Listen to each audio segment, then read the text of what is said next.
Delhi police की गिरफ्त में मौजूद ये शख्स रिंकू जिंदल है, जिसने 13 अगस्त के दिन पीतमपुरा कोहाट एन्क्लेव इलाके में ज्वेलरी शॉप पर धावा बोल दिया था और गन पॉइंट पर ज्वेलरी शॉप से 8 गोल्ड की चैन और 20,000 नकदी लेकर फरार हो गया था। दरअसल पीसीआर कॉल के जरिए सुभाष प्लेस टीम को जानकारी मिली कि एक नकाबपोश बदमाश ने बंदूक की नोक पर ज्वेलरी शॉप से लाखों रुपए की ज्वेलरी और नकदी लूट ली है।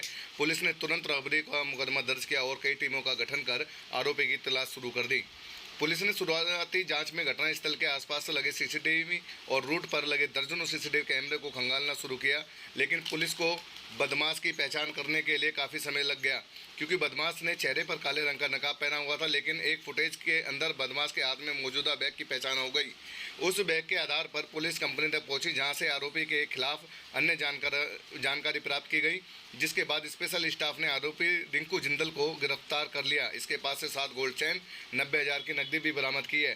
पूछताछ में खुलासा हुआ कि आरोपी ने 8 गोल्ड चैन को ज्वेलरी शॉप से लूटा था, जिसमें से एक गोल्ड की चैन मुथूट फाइनेंस में रख दी थी, जिसके बदले में उसको 2,60,000 रुपये मिले थे, जिनमें से 1,50,000 रुपये ऑनलाइन सट्टे में लगा दिए थे और उसके पास से बचे हुए 90,000 रुपये पुलिस ने बरामद कर लिए। लेकिन इस रॉबरी में हैरान करने वाली बात यह थी कि आरोपी ने टॉय पिस्टल का इस्तेमाल कर इस वारदात को अंजाम दिया था और ऑनलाइन सट्टा खेलने के लालच में आरोपी ने ज्वेलरी शॉप को अपना निशाना बनाया था।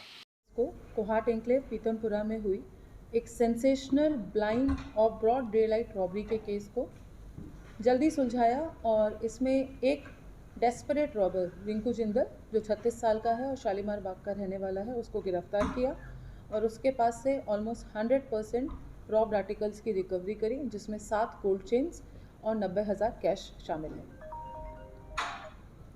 13 अगस्त 2022 को लगभग 1 बजे पीसीआर कॉल सुभाष प्लेस थाने में मिली थी, जिसमें कंप्लेनेंट ने बताया कि वो एक ज्वेलरी शोरूम रन करते हैं और वहाँ पे एक व्यक्ति जो कि मास्क लगा के अंदर आता है और उनको डरा धमकाकर गन पॉइंट पर थ्रेट देकर उनके यहाँ से 7-8 गोल्ड चेन्स और 20,000 रुपये कैश लूट के चला जाता है।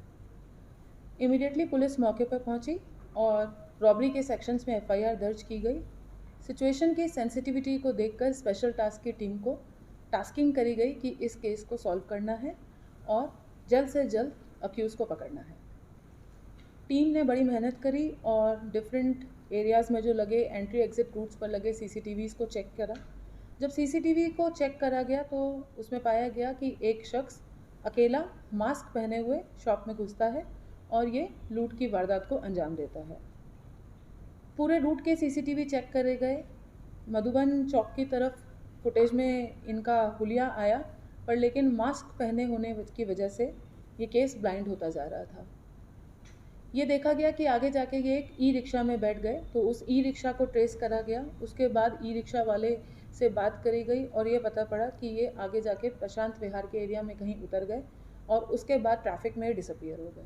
केस बिल्कुल ब्लाइंड हो गया, पर टीम्स ने हिम्मत नहीं छोड़ी और फिर से सीसीटीवी फुटेज को दोबारा से डिटेल में एनालिसिस किया गया और इसमें ये पाया गया कि इस शख्स के हाथ में, एक हाथ में टॉय पिस्टल टाइप कोई चीज़ है और एक हाथ में एक बैग था, पॉली बैग। उस पॉली बैग को जूम करके एनालाइज करा गया फुटेज के थ्रू, तो उस पर PCN यूनिफॉर्म्स लिखा हुआ था .com। PCN यूनिफॉर्म्स के बारे में पता पड़ा कि यहाँ पूरे दिल्ली में इसके 2 स्टोर्स हैं, एक साकेत में और एक पीतमपुरा में। दोनों जगह लोकल इंक्वायरी करी गई और ये पता पड़ा कि ये 2 स्कूल्स में यूनिफॉर्म सप्लाई करते हैं। एक स्कूल नांगली स्कूल शालीमार बाग के एरिया में है। तो वहाँ पे जाके फिर हमने शालीमार बाग के एरिया में स्कूल के आसपास लोकल इंक्वायरी करी और वहाँ पे आसपास के लोगों को, गार्ड को सीसीटीवी फुटेज दिखाई, तो उन्होंने पहचाना कि हाँ, यहाँ पे इनके ये स्कूल में बच्चों को छोड़ने आते हैं और इनके 2 बच्चे यहाँ पढ़ते हैं। तो फिर उसका डोजियर चेक करा गया और पता पड़ा कि प्रशांत विहार में एक जो बैंक में रॉबरी हुई थी, सिमिलर मॉडस ऑपरेंडी में टॉय पिस्टल दिखाकर बैंक में रॉबरी करने की कोशिश की गई थी, उसमें इनकी अरेस्ट डली हुई थी। तो उस मॉडस ऑपरेंडी का एनालिसिस करके और इसकी डिटेल्स लेकर अक्यूज़ को पकड़ा गया। इसमें टोटल 7 गोल्ड चेन्स रिकवर हुई और एक गोल्ड चेन जो काफ़ी हैवी थी उसको इन्होंने मुथूट फाइनेंस में गिरवी रखकर लगभग 2,60,000 रुपये का लोन लिया था। उस लोन के पैसे से उन्होंने 1,50,000 को सट्टे में, ऑनलाइन सट्टे में लूज़ करा था। जो satssport.com पे ये सट्टा खेला था और उसमें 1,50,000 लूज़ करा और 90,000 कैश की रिकवरी हो गई है। तो ये जो टीम है हमारी, inspector special staff Amit Kumar और सब इंस्पेक्टर कुलदीप और कांस्टेबल अंकुश के अंडर में, इन्होंने बहुत मेहनत करके इस केस को आज लगभग 13 दिन बाद वर्कआउट करा। Thank you. प्रोफाइल एक बार बता दीजिए उसका नाम का पूरा। उसका नाम रिंकू जिंदल है, 36 साल इसकी उम्र है, जॉबलेस है और शालीमार बाग का रहने वाला है।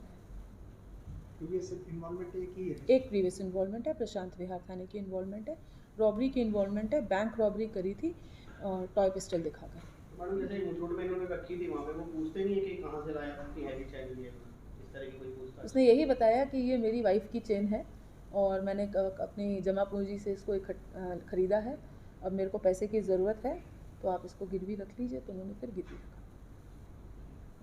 एक चीज़ और बता दीजिए, इसमें क्या मुथूट फाइनेंस पे भी कोई लीगल कार्रवाई होगी? अभी इन्वेस्टिगेशन जारी है, इसकी फर्दर जो भी आएगा उस पर अकॉर्डिंगली कार्रवाई की जाएगी।